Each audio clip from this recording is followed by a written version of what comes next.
የወጌሻ ፕሮግራማችን ተጀምሯል። ቤተሰቦቻችን ዛሬ ከአንድ የስነ ልቦና ባለሙያ ጋር ቶማስ ሙሉጌታ ይባላል ቆይታ እናደርጋለን። በቆይታችን ለሁሉ ነገር እሺ የምንል ሰዎች ጊዜያችንን፣ ገንዘባችንን፣ ተግባራችንን ያለምንም ገደብና ለከት አሳልፈን የምንሰጥ ሰዎች በይሉኝታ የተሸበብን ሰዎች መልስ የምናገኝበት ቆይታ እናደርጋለን። ቶማስ እንኳን ደህና መጣ። እንኳን ደህና ቆየሽኝ ቲጂ። ስለመጣ በጣም ደስ ብሎኛል። እኔም በጣም ደስ ብሎኛል። አመሰግናለሁ። እኔም በጣም አመሰግናለሁ። ያው ቀደም ሲል እንደነገርኩ ስለ ይሉኝታ እናውራ ብዬ ነው። ፒፕል ፕሊዘር ይሏቸዋል ነጮቹ አይደል? ብዙም ተጽፎ አይቻለሁ።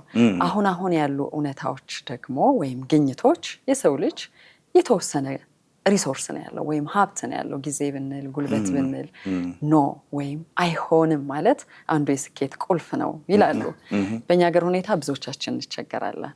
የማናደርገውን ነገር ሁሉ እሺ ብለን በይሉኝታ እንቀበላለን። ምንድን ነው ችግሩ? አዎ ሜሊ በደንብ ፎከስ አድርገን ስናየው ይሉኝታ እና ብዙ ጊዜ ይሉኝታና ትህትና ይሄ ሰው ማክበር ምናምን የሚባሉት ነገሮች ይያያዛሉ። አንዳንዴ አንድ ይመስላሉ ቃሎቹ፣ ግን ይሉኝታ ሲሆን ምንድነው ለሰዎች ነው ያን ነገር የምናደርገው። ለሰው ስንል ነው ብዙ ነገሮችን እሺ የምንለውም። አንዳንዴ ደግሞ የምናደርጋቸውን ኃላፊነቶች ሊሆኑ ይችላሉ፣ ውሳኔዎች ሊሆኑ ይችላሉ።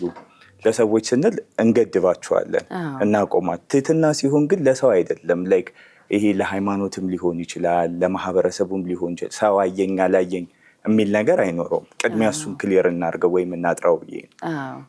ይሉኝታ ሲሆን ግን ምንድን ነው አሁን እንደ ምክንያት ምንድን ነው ልናነሳው የምንችለው ስንል የመጀመሪያው ነገር ምንድን ነው? ሰዎች መተውን መፍራት። ሰዎች ይተውኛል፣ በቃ ይህን ነገር ካረኩ ኖ ካልኩ በቃ ይተውኝና ብቸኝነት ይሰማኛል ይላሉ በጣም ብዙ ሰዎች። እና ያን ፊሊንግ ወይም ያን ህመም እንትን ለማድረግ ለመገደብ ምን ያደርጉታል? ኖ ማለት ይጀምራሉ፣ እሺ ማለት ይጀምራሉ ማለት እየታዘዙ ማንኛውንም ነገሮች ሊሆን ይችላል። የሚፈልጉትና የማይፈልጉት ነገር እኮ ነው፣ ግን ለሰው ሲሉ ያን ነገር ያደርጉታል። ሁለተኛው ደግሞ አንዳንድ ወላጆች ወይም አንዳንድ ልጆች ቤት ውስጥ እንደ ወላጅ ሆኖ ያድጋሉ። የሚገርምሽ ቲጂዬ፣ ለምሳሌ በልጅነታቸው መካሪ፣ ችግር የሚሰሙ ቁጭ ብለው እናትና አባታቸውን የሚያስታርቁ ሆኖ ይገኛሉ እና ያለ እድሜያቸው ያን ነገር ያደርጉትና ላይክ ሰዎች መጣው ሁሉንም ሰዎች ምክር እንዲጠይቋቸው በጣም ይፈልጋሉ። ሰዎች የሆነ ነገር ሲሏቸው እሺ እንዲሉ ያደርጓቸዋል። ይሄ የራስን ፍላጎት እንዲገድቡ ያደርጋቸዋል። ሌላኛው ደግሞ በጣም ከባዱ ነገር ተብሎ የሚታሰበው እንዲሁም በባለፈው እያየሁኝ ነበር በዚህ ጋር የተያያዘ አንድ ኬዝ እና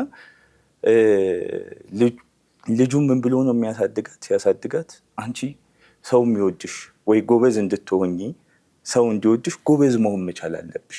ከሰነፍ ከሆንሽ ማንም ሰው አይወድሽም፣ ሁሉም ሰው አይቀርብሽም፣ አይፈልግሽም ይላታል አባትየው ማለት ነው። እና የእሷ ማይንድ ሴት ዲቨሎፕ እየሆነ የመጣው ጎበዝ ካልሆንኩ ወይ ደግሞ በሰዎች ዘንድ ጥሩ እይታ ከሌለኝ እንደ ሰነፍ እቆጠራለሁ፣ ማንም እኔን አይፈልገኝም።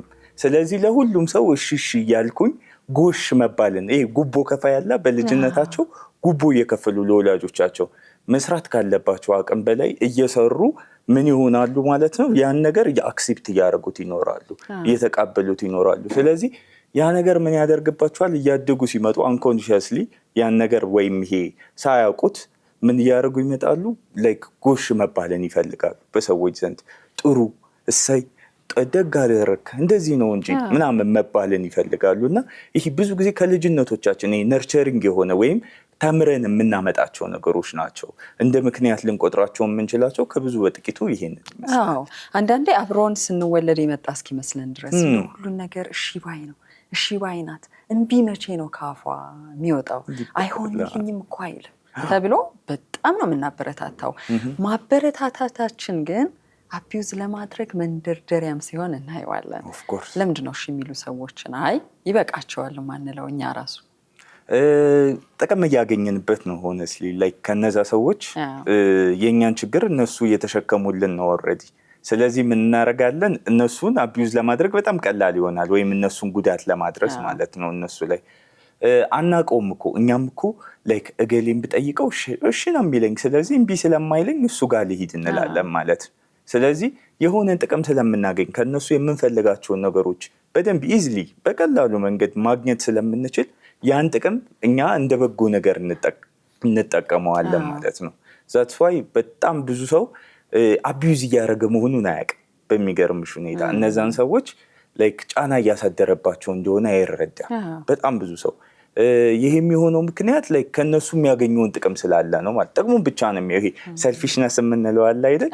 ራስን መውደድ የሚለው ነገር ያን ነገር በጣም ዲቨሎፕ ስለሚያደርገው ወይም ያን ነገር በጣም ስለሚያሳድገው አቢዩዝ እንዳደረገ ማዌር አያደርግም እና ጥቅም ስለሚያገኝ እምቢ እንደማይሉት ስለሚያውቅ ሼም ሼም ነው የሚባለው አረ ሼም ነው ምናምን ይባላል አይደል?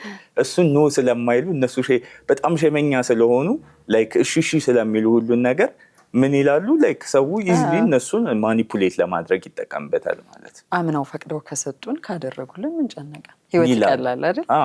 እነሱ ኖ የማይሉት ግን ለምንድን ነው አሁን ጥያቄ የሚሆነው። ኖ ማለት ንፉግነት ነው እንዴ? አይሆንልኝም ማለት ክፉ መሆን ነው? አዎ እንደነገርኩሽ ቅድም ያነሳሁት ነገር ነው። ምንድነው ኖ የማይሉበት ምክንያት አንደኛ የልጅነት ስሬታቸው ነው። በልጅነታቸው ቤተሰብ የሰራበት መንገድ እነሱን የተረዳበት ያሳደገበት መንገድ በጣም ይወስነዋል። ማህበረሰቡ የሚሰጠው ነገር ኖ ስትይ ወይም አይቺማ ራስ ወዳድ ናት ይባላል። አይቺ እንትና አትባልም ምናምን ይባላል። አይኗ በቃ በጣም ያስፈራል ይቺ ይባላል እና እሱን ነገር ሽሽት ማህበረሰቡ የሚሰጠን ነገር አለ። እንደ ማህበረሰብ ቀደም እንዳልኩሽ ትህትናና ይሉኝታ ይለያያሉ። ትህትና ሲሆን ላይክ በጎ ነገር ነው የምናደርገው፣ ጥሩ ነገር ነው፣ ራሳችንን አንጎዳም፣ ከራሳችን ተርፎ ነው የምንሰጠው። በሃይማኖትም ሊሆን ይችላል፣ በማህበረሰቡ ዘንድ ቅቡልነት ያለው ነገር። ይሉኝታ ሲሆን ግን መጥፎ ነገርም ሊያስደርገን ይችላል በሰዎች ምክንያት ማለት። ትህትና ሲሆን ግን የተለያዩ ነገሮች ናቸው ማለት ነው። ስለዚህ የአስተዳደግ ስሪታችን እንደነገርኩሽ በልጅነታችን ቤተሰቦቻችን ምን እያረጉ አንተ ጎበዝ የምትባለው፣ አንተ ጎሽ የምትባለው፣ አንተ ጥሩ የምትባለው እንደዚህ ስላረክ ነው ወይም ጥሩ ትምህርት ላይ ስለተሳተፍክ ነው፣ በአካዳሚክ ማህበረሰቡ ዘንድ ተቀባይነት የሚኖር ይሄን ነገር ስላደር። ከዛ ውጭ ኖ በፍጹም አይቻልም የሚሉን ነገር ከሆነ ያን ነገር ዲቨሎፕ ይደረጋል። ስለዚህ እነኚህ ሰዎች ምንድን ነው የተሸከሙት? እስቲ እንረዳቸው። ለምሳሌ ሁሉን ነገር እሺ ይላሉ፣ ገደብ የለውም፣ እኛም አቢዩዝ ማድረጋችንን እንቀጥላለን። እንደው አይምሯቸውን ከፍተን እንየው ብንል ምን አይነት ሸክም ነው ያለባቸው? በጣም ከባድ ነው። በዚህ ዙሪያ ላይ በጣም ብዙ ኬዞችን አይቻለሁ እንደኔ ማለት ነው። እና በጣም ራሳቸውን ይወቅሱታል። በጣም ምን እያሉ ለምንድን ነው እምቢ ማልለው? ለምንድን ነው ኖ ማልለው? ውስጤ አፋቸው የሚገርምሽ ትይጂ ውስጣቸው ነው እኮ ይላል፣ ግን አፋቸው እሺ ነው የሚለው። ሰዎች መቀየም የለባቸው። እንዳይቀየሙኝ በቃ እንትን ይላሉ። አንዱ ላይክ ለበዓል ቤት ተጠርታ የሚገርምሽ እንግዳ ሆና ተጠርታ እንግዳ ሆና ነው የተጠርታ። ቤት ውስጥ ገብታ ምግብ ትሰራለች፣ ቤት ታጸዳለች ምናምን ምን ይሉኛል ከሚል ስሜት ማለት ነው። እዛ ተነስታ ሁሉን ነገር እቃውን አጣጥባ ምናምን ቁጭ ትላለች። እዛ የሚገርምሽ ደግሞ በጣም ትልቁ ችግሩ ምን እንደሆነ ታውቂያለሽ? ለራስሽ ራሱ ረፍት አይኖርሽም። ይሉኝታ ሲኖርሽ ቤትሽን አጽድተሽዋል ምናምን ተቀምጠሻል ምናምን ቤትሽ ውስጥ ግን እንዴ እያረፍኩ ነው እንዴ የሚል ማይንድ ሴት ራሱ ዲቨሎፕ ታደርጊያለሽ። ወቀሳታ እንዴ ይሄን ስንት ስራ እያለብኝ እንዴት እንደዚህ ይሆናል ትያለሽ። ስለዚህ እንደገና ተነስተሽ ለመሄድ ትሞክሪያለሽ። በተጨማሪ ደግሞ ራሳቸውን አያውቁት። ራሳቸውን ስለማያውቁት ሰዎችም እነሱን አያውቋቸውም። ሰው የሚያውቀው እነሱ እሺ እንደሚሉ ብቻ እንጂ ሌላ ማንነታቸውን አያውቁም። ስለዚህ በጣም አቢዩዚቭ ይሆናሉ። ገደብ አይኖራቸውም። በሚገርምሽ ሁኔታ ለሁሉም ሰው አንድ ቀን ለተዋወቁት ሰው ራሱ ሊሞቱለት ይችላሉ፣ እስከ ጥግ ድረስ ሊሄዱ ይችላሉ። እና በጣም ኮንሲኩዌንሱ በጣም ከፍተኛ ነው። ወይም ይሄ አደጋው ውስጣቸውን ገልጠሽ ብታዩ የሚሰማቸው ስሜት ድብርቱ ራሱ በጣም እንትን ይላቸዋል፣ ሲያሰቃያቸው ይኖራል። ይሄ የምትፈልጊው ነገር አይደለማ። ይህንን ነገር ለሰው ስቲ ነው የምታረጊያቸው እነዚህ ነገሮች ያስዋይ ትንሽ ኢፌክት ይኖረዋል።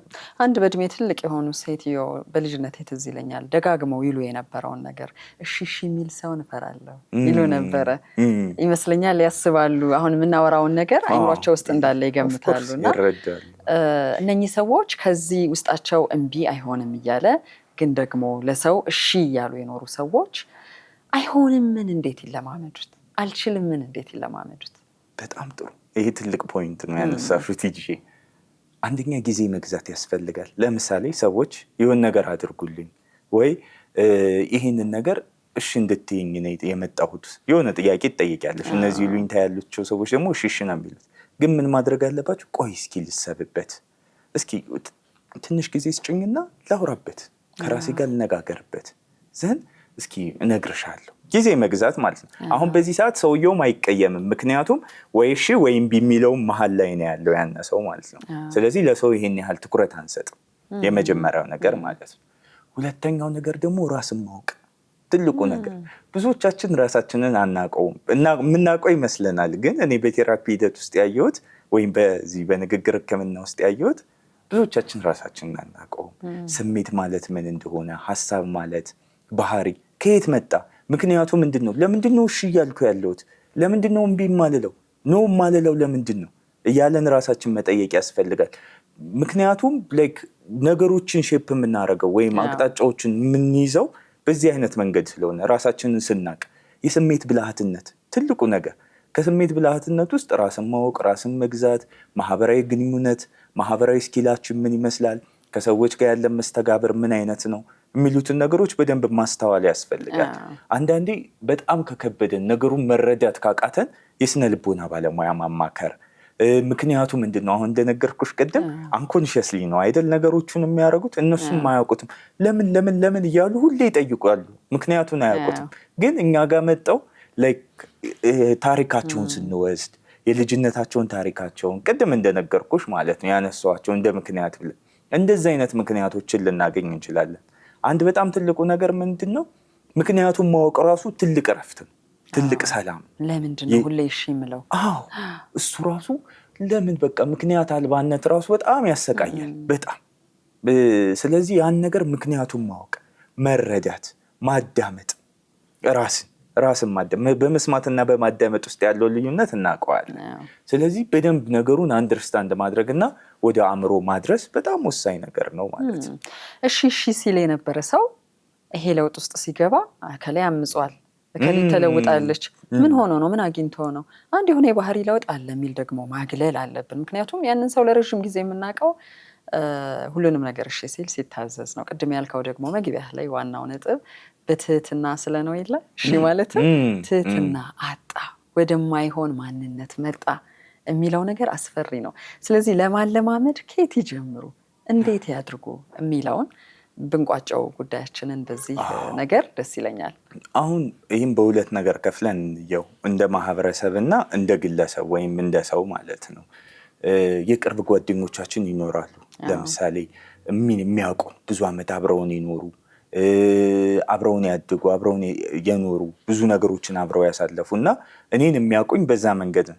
ግን ለእኔ የሚጠቅሙኝ፣ የሚወዱኝ፣ የሚፈልጉኝ ከሆነ ግን ኖ የምለውን ስሜቴን ምን ማድረግ መቻል አለባቸው? አዌር ሆነው አውቀው አንተ ይሄ ነገር እኮ እየጎዳህ ነው፣ ስለዚህ ይህንን ነገር ማቆም መቻል አለብህ፣ መልመድ መቻል አለብህ ማለት መጀመሪያ እውቅና መፍጠር ለሱ። ሲቀጥል ደግሞ እንደ ማህበረሰብ ወይም እንደ ግለሰብ ደግሞ ችግር እንደሆነ መረዳት። ይህንን ነገር በዚሁ አጋጣሚ ማስተላለፍ የምፈልገው ነገር ይሉኝተኞች በጣም ትልቅ ዲፕሬሽን ውስጥ ይገባሉ። ኦልሞስት ከፍ እያለ ይመጣል። ስትረስ ውስጥ፣ ጭንቀት ውስጥ፣ ድባቴ ውስጥ ይገባሉ። ስለዚህ ራሳቸውን ከማጣታቸው በፊት እኛ ቀድመን እንደ ማህበረሰብ እነሱን ለመርዳት መሞከር፣ መጀመሪያ እውቅና መስጠት። ከዛ ምን እናደርጋለን? ላይክ በሂደት ነው ሁሉን ነገር። አሁን አንድ ሲጋራ የሚያጨሰው በአንድ ያቁም ብትዩ ማቆም ይችላል? አይችልም አይደል?